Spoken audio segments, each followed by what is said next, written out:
whole fish, but one fish is very small. Les papillotes. Je laisse Gilles avec The English People. Donc on va faire quelque chose d'assez simple. On va faire une couche de pommes de terre. Alors les pommes de terre, on les a déjà faites pré-cuire, puisque la pomme de terre c'est quand même assez long à cuire et le poisson sera plus rapide. Donc on a fait pré-cuire des pommes de terre qu'on a coupées en tranches, qu'on va mettre au fond de notre papillote. Puis après, un petit peu de tomate, un petit peu de citron, thym, laurier, un petit peu de fenouil au choix, fenouil, céleri. Je vais vous amener plein d'ingrédients différents, ce que vous voudrez. Vous allez faire vos petites papillotes. Mais sur une petite pièce portion comme ça, ça va être voilà, une dizaine de minutes de cuisson en tout en général.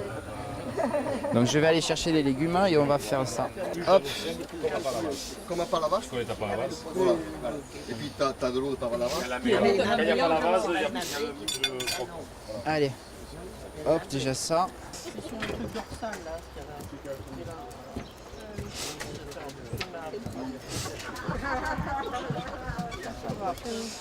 Hop. Donc on pique ici. C'est vrai que je l'ai fait au bout là-bas, mais je l'ai pas fait ici. Louis, on soulève, on prend, on va chercher. Qu'est-ce qu'on va chercher? Les deux. En fait, on va chercher de l'autre côté et on ramène tout en fait. Et après ici, on passe le doigt, on va chercher dans toute la... C'est simple. Hop, voilà. Hop.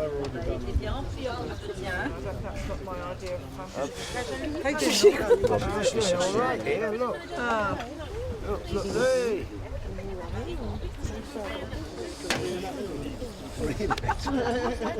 Hop, ici si vous voulez pour mettre les déchets.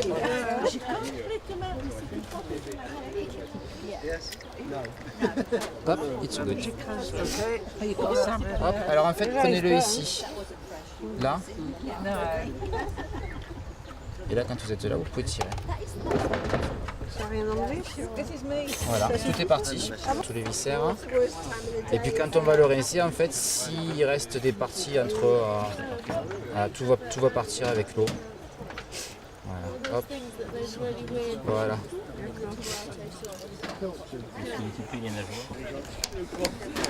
Vous êtes beaux. Hop, allez, j'ai rincé les poissons. Ouais, il faut au moins faire de longueur comme ça. Il le faut de cette longueur là? Ouais. Oui. Pour pouvoir après le plier.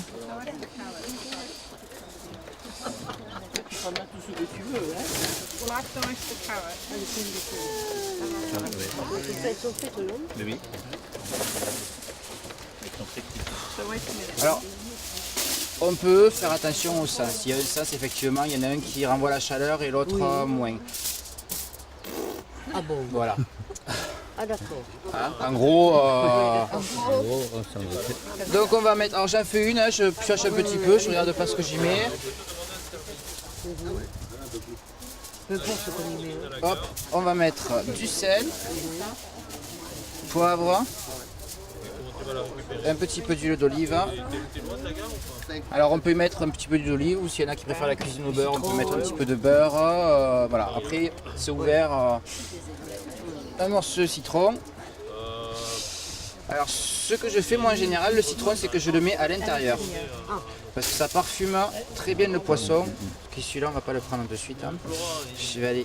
Il n'a pas bien vidé. Hein. À prendre les vôtres, ils sont mieux faits que celui du cuisinier. Alors le citron, moi je le mets à l'intérieur. On peut, même à la limite, ce qui est très bon, c'est le farcir avec du romarin. Ah oui. Voilà. Romarin, fenouil. Le poisson, on le pose dessus. Et en fait, la papillote, on va, sans déchirer le papier. Alors il faut bien faire attention de ne pas faire de trous dans le papier. Oui, tout s'en va.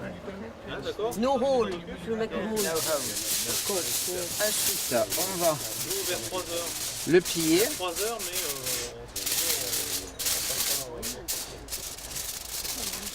il est aligné.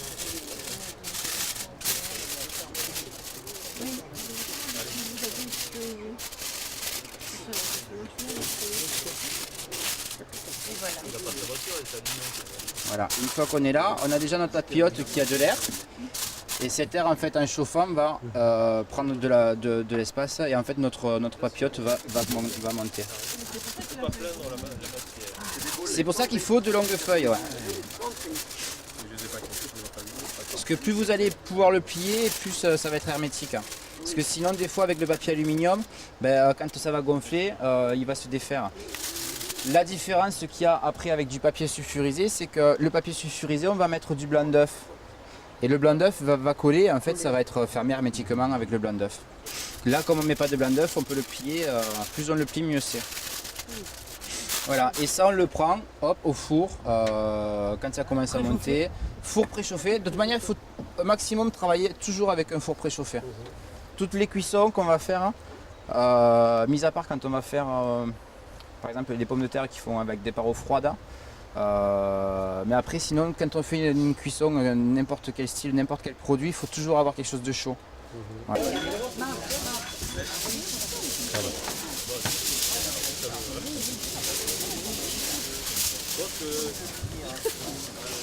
La rigole au milieu, tu peux le tenter, mais... Voilà, c'est bon. C'est bon? Ah, pardon.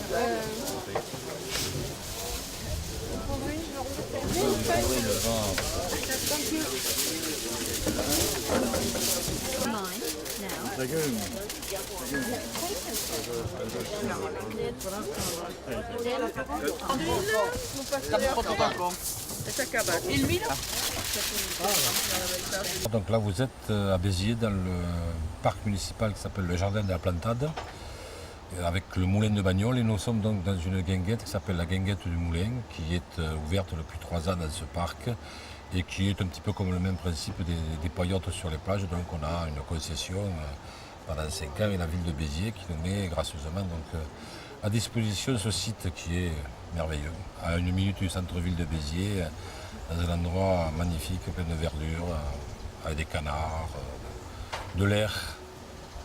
Voilà, donc cette paillote est ouverte, cette guinguette est ouverte du 1er juin au 31 août. Et on accueille les gens midi et soir, tous les jours, pendant l'été, donc avec aussi bien des tapas, des plats, bar à vin. On fait aussi des après-midi siestes. On fait des soirées un petit peu gastro, on s'amuse. On va bientôt faire des soirées broches, des soirées méditerranéennes. Et puis on accueille aussi des groupes. Et là aujourd'hui on a accueilli Slow Food des Hauts-Cantons et de Béziers. Alors aujourd'hui c'était un petit peu une demande des adhérents de Slow Food. C'était un besoin de travailler, de connaître un peu mieux les poissons de Méditerranée.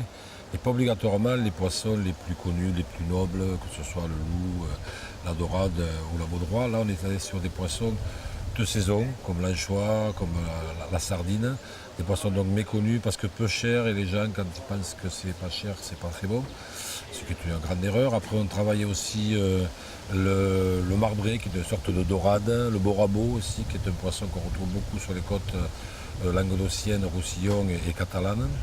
Là donc aujourd'hui on travaillait le muge morin qui est un muge de mer et qui est aussi un poisson très local.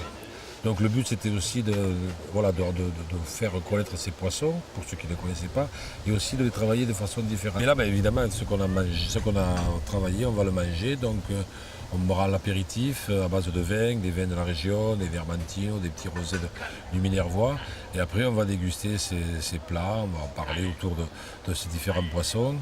On va essayer aussi avec nos amis britanniques de leur bien expliquer comment tout se fait, parce qu'il y a pas mal d'anglais qui étaient là aujourd'hui.